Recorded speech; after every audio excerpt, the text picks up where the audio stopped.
ನಾವು ಇವತ್ತು ಚಿಲ್ಕವರೆಕಾಳು ಸಾಂಬಾರು ಮಾಡ್ತಾಯಿದ್ದೀವಿ. ಅದಕ್ಕೆ ಅರ್ಧ ಭಾಗ ತೆಂಗಿನಕಾಯಿ ತೊಗೊಂಡಿದ್ದೀವಿ, 2 ಗೆಡ್ಡೆ ಈರುಳ್ಳಿ, ಸ್ವಲ್ಪ ಶುಂಠಿ, ಸ್ವಲ್ಪ ಬೆಳ್ಳುಳ್ಳಿ, ಸ್ವಲ್ಪ ಚಕ್ಕೆ ಲವಂಗ, 2 ಟೊಮೊಟೊ, ಅಚ್ಚ ಖಾರ ಪುಡಿ ಮತ್ತು ಸಾಂಬಾರು ಪೌಡರ್ ಸ್ವಲ್ಪ ಹಾಕ್ಕೊಂಡಿದ್ದೀವಿ, 2 ಸ್ಪೂನು.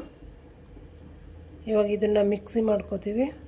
ಇಲ್ಲಿ ಕಡುಬಿಗೆ ಸ್ವಲ್ಪ ಮುದ್ದೆ ಬೇಯಿಸ್ಕೊಂಡಿದ್ದೀವಿ, ಕಟ್ಕೊಂಬಿಟ್ಟು ಮತ್ತು ಇಡ್ಲಿ ಪಾತ್ರೆಯಲ್ಲಿ ಬೇಯಿಸ್ಕೋತೀವಿ ನಾವು. ಇವಾಗ ಚಿಲ್ಕವರೆಕಾಳು ಸಾಂಬಾರು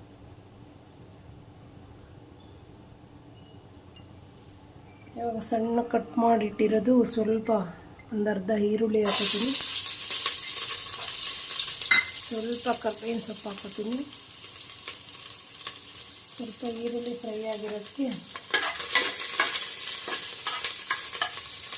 ಇವಾಗ ತೊಳೆದಿಟ್ಕೊಂಡಿರೋದು ಕಾಳು ಚಿಲಿಕ್ಸಿರೋದು ಹಾಕೋತೀನಿ.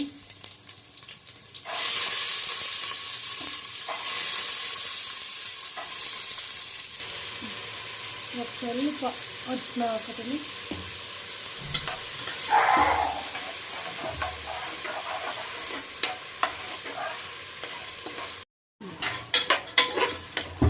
ಕಾಳು ಫ್ರೈ ಆಗಿರೋದಕ್ಕೆ ಖಾರ ಮಸಾಲೆ ಮಾಡ್ಕೊಂಡಿರೋದು ಹಾಕೋತಾ ಇದ್ದೀನಿ.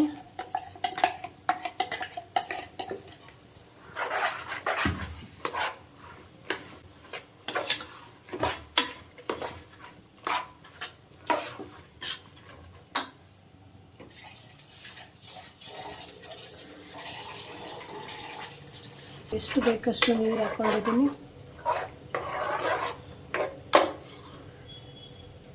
ಅದಕ್ಕೆ ಇವಾಗ ಸ್ವಲ್ಪ ಸಾಲ್ಟ್ ಹಾಕ್ತೀವಿ. ಇವಾಗ ಚಿಲ್ಕವರೆಕಾಳು ಸಾಂಬಾರು ಕಡುಬು ರೆಡಿಯಾಗಿದೆ.